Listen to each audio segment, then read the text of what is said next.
네, 미국의 현재 경제 동향과 소식들 체크해 보겠습니다. 맨하탄 나우 시간입니다. 오늘은 오하이오 주립대 자산관리학과의 겸임 교수이자 JC 회계법인 대표로 계신 지호준 박사님 화상 연결을 통해서 미국 현지 상황을 조금 더 구체적으로 들어보도록 하겠습니다. 화상 연결 도와드리겠습니다. 위원님 안녕하세요. 안녕하십니까? 네, 오늘 잘 부탁드릴게요. 네. 네, 그러면 질문 들어가 보도록 하겠습니다. 전 세계가 코로나 바이러스로 인해서 몸살을 계속해서 앓고 있습니다. 하지만 일부에서는 이 정도 확산세는 걱정할 정도는 아니다. 그리고 현재 백신으로 충분히 방어할 수 있다라고 주장을 하고 있습니다. 그런데 과연 백신의 강대국 미국의 현지 분위기는 어떨지 직접 들어봐야겠습니다. 현재 미국 바이러스의 상황은 어떻게 흘러가고 있나요? 네, 그 델타 변이로 인한 코로나 재확산의 우려가 점점 커지면서 그 확진자 수가 지난 한 달 사이에 크게 증가하고 있습니다. 미국의 코로나 누적 확진자는 여전히 이제 3,400만 명 이상을 그 근저리에서 육박하고 있고, 또 미국의 코로나 누적 사망자도 60만 6천 명을 달하고 있습니다.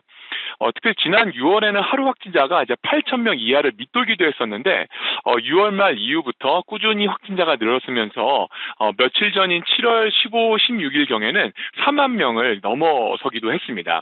마지막으로 확진자 수가 4만 명을 넘었던 것이 지난 5월 초이었던 것을 감안하면은 두 달 만에 4만 명을 넘어서서 이 코로나의 확산이 다시 시작되는 것이 아닌 그런 듯한 어떤 트렌드를 보여주고 있는 것 같고요.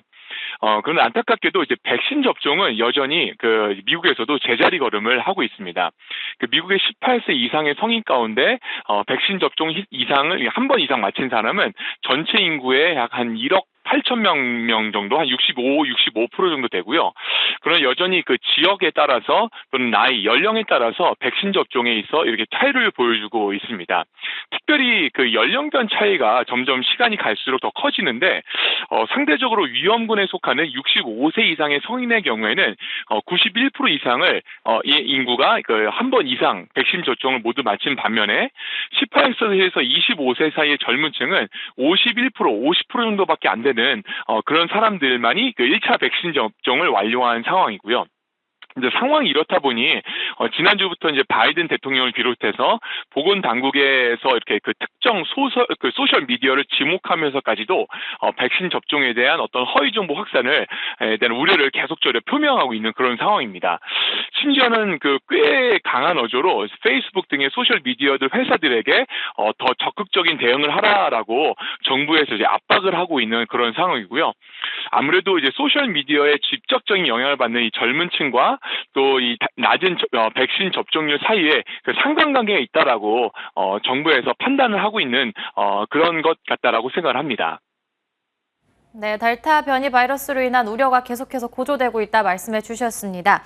미국 내에서 델타 변이 바이러스에 대해서 말씀해 주셨을 때 지난주 방송을 보니까 불안감이 저조됐다라고 말씀을 해 주셨는데요. 이제 한 주가 지났습니다. 현재의 이 반응, 델타 변이에 대한 반응 어떻게 변화되고 있나요? 네, 그 지난주만 해도 그 델타 변이에 대해서 정부 기관과 그 의료 전문가들이 이게 지속적으로 경고하는 것과는 달리 국민들의 불안 심리는 크지 않다라고 말씀을 드렸는데요. 7월 중순 이번 주 들어서면서 이 코로나의 확산세가 눈에 띄게 늘어나고 미국 현지에서도 조금씩 반응하는 이제 모습을 보이고 있습니다. 실제로 지금 사망자의 90% 이상이 다 그 델타 변이로 인해서 생긴 사람들이고, 또 그 접종을 하지 않은 사람들로부터 생겼다라는 것들이 발표가 되면서 더 이런 부분들이 심각해지고 있는 그런 상황인데요. 오늘 그 미국 질병관리국 CDC에서 보도한 자료에 따르면은 7월 초에 조사한 확진자 샘플 중에 델타 변이가 약 50%를 차지했던 반면에 이번 주에는 83%에 다다른다고 합니다. 참 많이 심각해지고 있는 그런 상황을 저기 엿볼 수 있는데요. 하지만 아직도 코로나의 이 변이에 대한 어떤 불안 심리는 그 미국 삶 속에 그 일상생활에 직접적인 영향을 주고 있지는 않은 것 같습니다. 이런 이유 때문에 이제 보건당국과 의료계에서는 지속적으로 이 코로나 백신이 델타 변이들의 이런 베리언트를 막을 수 있는 중요한 솔루션이다라고 강조하면서 이 백신 접종에 대해서 계속적으로 강력하게 이제 권고하고 있는 그런 상황입니다. 네, 보건당국에서는 백신에 관련해서 계속해서 재차 강조하고 있다 말씀해 주셨습니다. 그러면 델타 변이 확산세 속에서 경기에 미치는 영향 그리고 향후 관망에 대해서 말씀해 주세요. 네, 말씀드렸던 것처럼 이 델타 변이의 확산이 아직까지는 일상생활으로 또는 소비 심리에 직접적인 영향을 주지는 않은 것 같습니다. 그럼에도 불구하고 미국 정부에서 이전보다 좀 더 강력하게 대응하는 몇 가지 이유를 좀 생각해 볼 수 있을 것 같은데요. 우선적으로 이제 소비 심리 위축에 대한 우려를 들 수 있겠습니다. 지난달 FOMC 미팅을 통해서 우리 정부의 이 경기 부양의 의지가 매우 큰 것을 저희가 거듭 확인할 수 있었죠.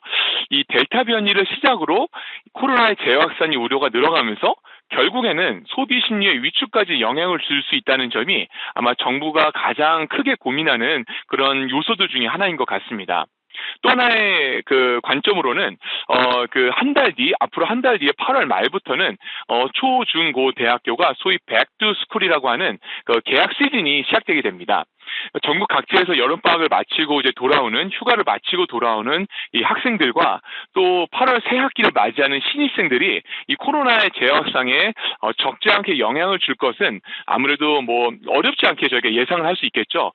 실제로 지난 4월에 한 2, 3주 정도 봄방학 때 단기적으로 이 확진자가 급증했었던 기록도 저희가 확인할 수 있습니다. 조금 시기상조이기도 하고 또 쉽지는 않겠지만 그래도 재확산을 막기 위해서는 학교 또 직장에서 이 백신 접종에 대한 의무화를 하거나 또는 마스크 착용을 이제 단기적으로 의무화하는 것에 대해서 좀 더 심각한 논의가 필요하지 않을까라고 조심스럽게 생각을 해보게 됩니다. 네, 아직까지 미국 내 생활에는 타격을 가하지는 않았지만 추후에 소비 심리가 위축될 가능성은 충분히 열어놔야 된다라고 말씀해 주셨습니다. 지금까지 오하이오 주립대 자산관리학과의 겸임 교수 그리고 JC 회계법인 대표로 계신 지호준 박사님과 미국 현지 분위기 화상 연결 도와드렸습니다. 오늘 말씀 감사드립니다. 감사합니다.